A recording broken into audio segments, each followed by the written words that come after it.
Assalamualaikum warahmatullahi wabarakatuh. Hai teman-teman, perkenalkan nama saya Khairul Abinalfa.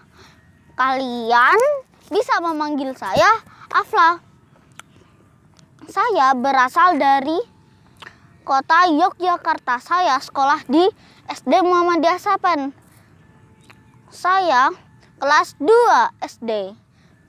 Kali ini saya akan membacakan cerita yang berjudul Timun Mas. Dengarkan ya.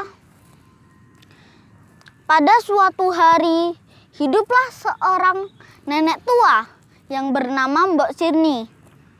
Sejak nikah, dia belum juga dikaruniai anak.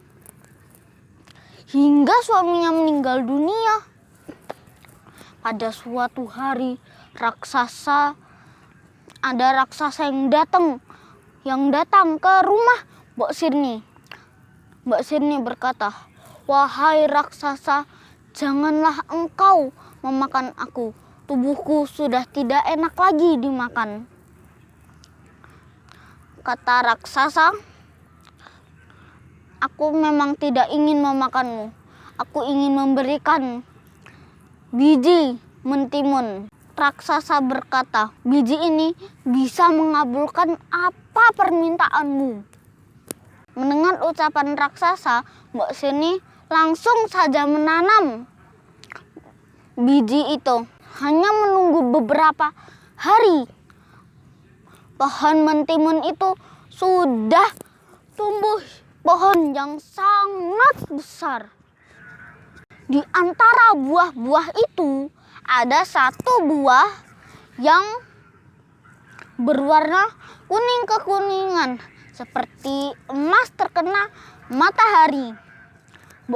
Mbok Sirni langsung saja mencabut buah itu. Lalu Mbok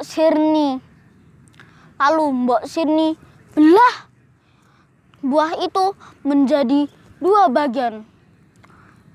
Betapa terkejutnya Mbok Sirni melihat ada bayi perempuan yang sangat cantik. Bayi itu dinamai Timun Mas. Lalu raksasa itu pun tahu bahwa Mbok Sirni memiliki anak. Lalu raksasa itu datang lagi ke rumah Mbok Sirni dan raksasa itu berkata, "Jika anakmu sudah menginjak umur 17 tahun, aku akan menyantapnya." Hahaha. Dan Mbok Sirni mensetujuinya.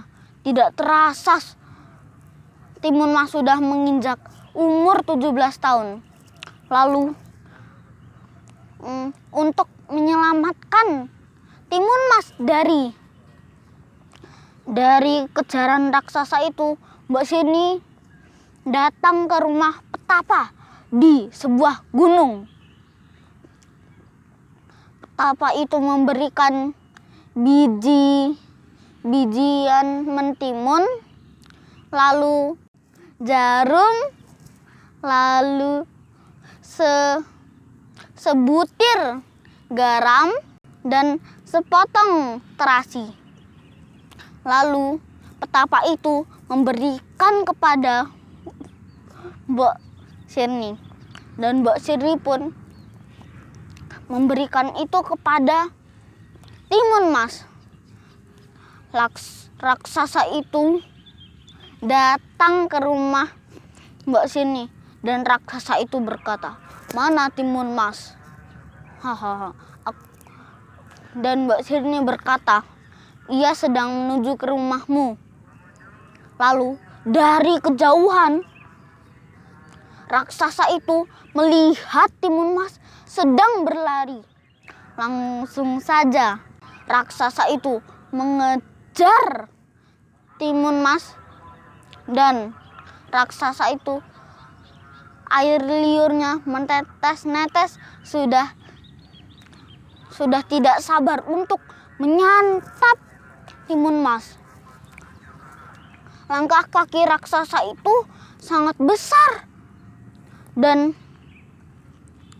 dan sangat mudah untuk mengejar timun mas.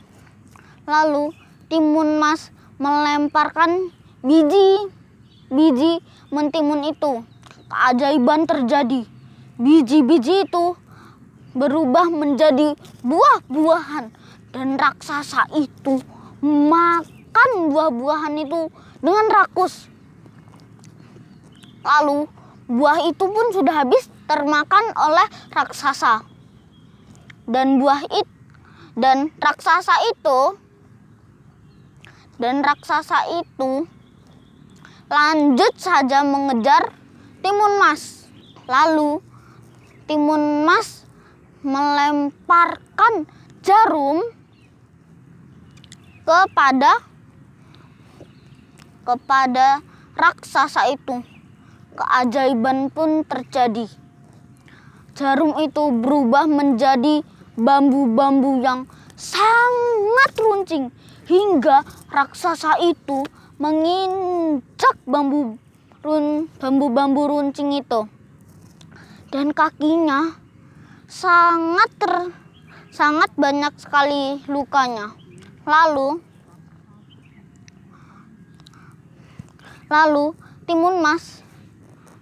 raksasa itu kembali mengejar timun mas. Dan timun mas melemparkan sebutir garam itu. Lagi-lagi keajaiban terjadi. Sebutir garam itu menjadi lautan yang sangat lebar dan luas sekali. Hingga mengasih jarak yang jauh antara raksasa dan timun mas. Lalu raksasa itu berenang hingga menguras seluruh tenaganya. Lalu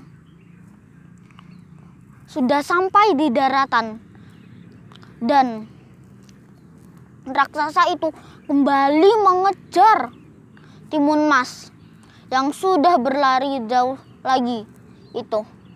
Dan raksasa itu perlahan-lahan mengejar timun mas. Dan timun mas melemparkan sepotong terasi itu lagi. Sepotong terasi itu. Dan keajaiban terjadi. Sepotong terasi itu berubah menjadi lumpur hisap. Dan raksasa itu terhisap ke dalam lumpur itu. Dan raksasa itu berteriak, "Tolong, tolong!" Tidak ada yang bisa menyelamatkan raksasa itu. Dan timun mas pun hidup berbahagia kembali bersama dengan Mbok Sirni. Sekian untuk dongeng hari ini. Wassalamualaikum warahmatullahi wabarakatuh. Oh iya teman-teman, selama pandemi ini jangan lupa untuk menerapkan protokol kesehatan 3M. Mencuci tangan, memakai masker, dan menjaga jarak. Sekian untuk protokol kesehatan hari ini. Semoga bermanfaat untuk kalian semua. Dadah.